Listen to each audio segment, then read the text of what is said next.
All right, you got your high carbon steel knife and you've been using it.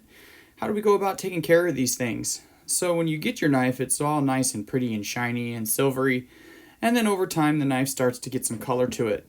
Now, high carbon steel knives are going to color. That's just the way it is. We can see some coloration happening here. This one actually has some bigger, thicker, blacker spots in the middle there because we had some company over and it got stuck into a plate of ribs and sat with the ribs on it for a while. But you'll notice that you just tend to get a general bluing across the blade. We can see lots of bluing through here, just through general use. And this is what we call a patina. A lot of people, there's a lot of videos out there on how to force a patina and accelerate this process. But these colors are actually a type of rust that is protecting the blade. It's orange rust that we don't want to see.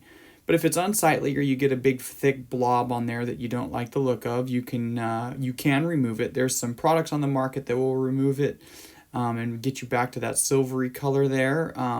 For me, if I wanted to remove it, which normally I don't care, I just removed it for this video here, I just use a Scotch-Brite pad. So I try and get you want a gray, ultra-fine Scotch-Brite pad, and you want to make sure that you just kind of lightly scrub all in the same direction. And you see that those black dots are dropping right off pretty easily. I'm not pushing very hard at all, and I'm going in a nice uniform motion. And as long as you're using the ultra fine gray and using strokes that are going in the same motion, then you don't really have too much of a problem with unsightly scratches and things like that. It's going to give it a little bit more of a satin type finish than a high polish. Gray Scotch-Brite pads are roughly like 00 steel wool. And when you originally received your knife from me, it was more along the lines of, sanded up to 1,000 grit, which is quite a bit finer. But this really makes the knife pop again if you're trying to get back to the silver. Not hard to do at all. Just be careful with your fingers around the edges.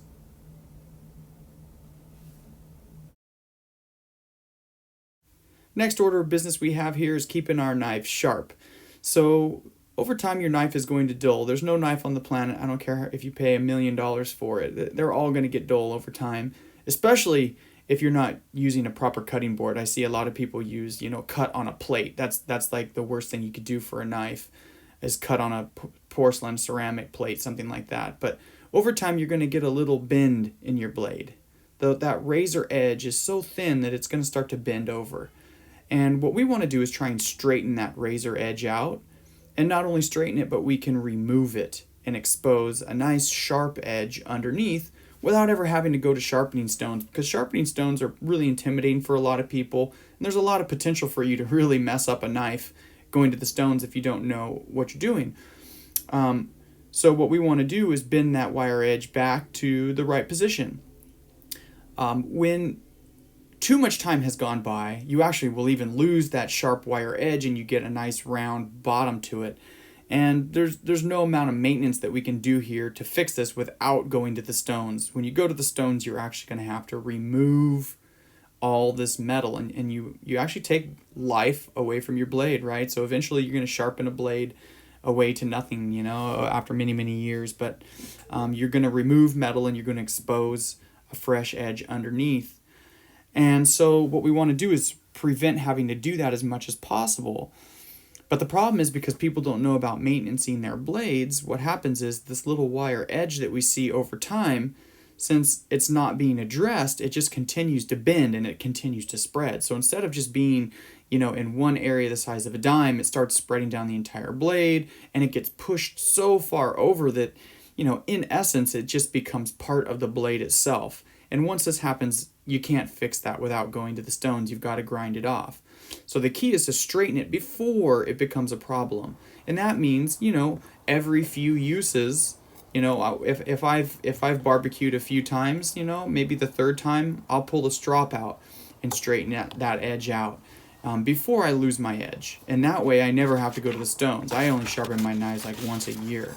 And so what you want to do is test your knife on a piece of paper. If it's cutting paper, you're looking pretty good. Now, sometimes it might be tearing the paper and it might be an ugly cut, but you still might be in a position where you can save your knife without sharpening. And so what you want is a piece of leather. This is an old belt that I just glued to a piece of wood. I'll put a product in the description. You could buy a strop on Amazon, but this is the same type of thing that we've seen barbers do in movies forever, right? Before they put that blade to somebody's neck, they strop it on a piece of leather a couple of times. They straighten that edge out. To speed things along, I'm using that yellow bar. That's called Flex Cut Gold, and it's just a compound that helps cut. There's some other options out there. This is a green compound that my grandfather always used to swear by, but I really do like the yellow better. It helps to remove metal in addition to just straightening, whereas this green tends to just straighten. So basically you get that piece of leather and you rub that compound into it, and you're going to want to lay the knife down flat on it and then raise it up, about 15 or 20 degrees. The nice thing about a strop is it's really hard for you to hurt something here. You're removing metal, but this is such a fine compound that you're not removing anything in a way that you can hurt the knife. And so you just want to draw this knife like you've seen in movies, maybe like 20 times across the leather. How long does that take you to do, right? It literally, once you pull the strop out, you want to tune your knife up. You just go pull it back and forth with a light to medium pressure. In under a minute, you've tuned your knife up and you've reestablished that razor edge without having to go to stones and risk messing anything up. You see professional chefs oftentimes will use sharpening steels, and that's an option as well. There's sometimes a knife block will have like a little steel rod in there. It's doing the same thing. They call them sharpening steels, but they're actually not sharpening. They're honing.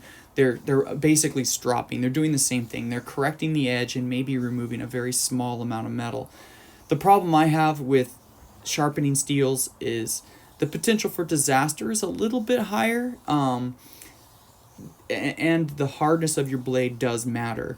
So a sharpening steel won't work with all knives out there, but a strop will.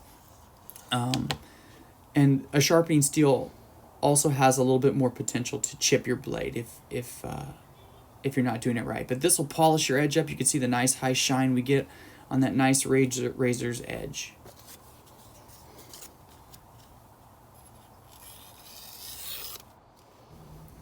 So now that our knives are looking good and razor sharp, it's time for us to just protect them a little bit. A couple drops of mineral oil is the way to go here if you want to try and keep that patina from forming and keep them silvery as long as possible. I would stay away from cooking oil. It's not bad for it, but it can get a little bit sticky. And if you're stuffing your knife into a wooden cooking block or something like that, it can get a little nasty in there. Mineral oil really is the way to go. To be honest, I don't really even use mineral oil on my knife. I just wash it and dry it off really well and then put it back in the cutting block. I don't mind the patina. I like the patina.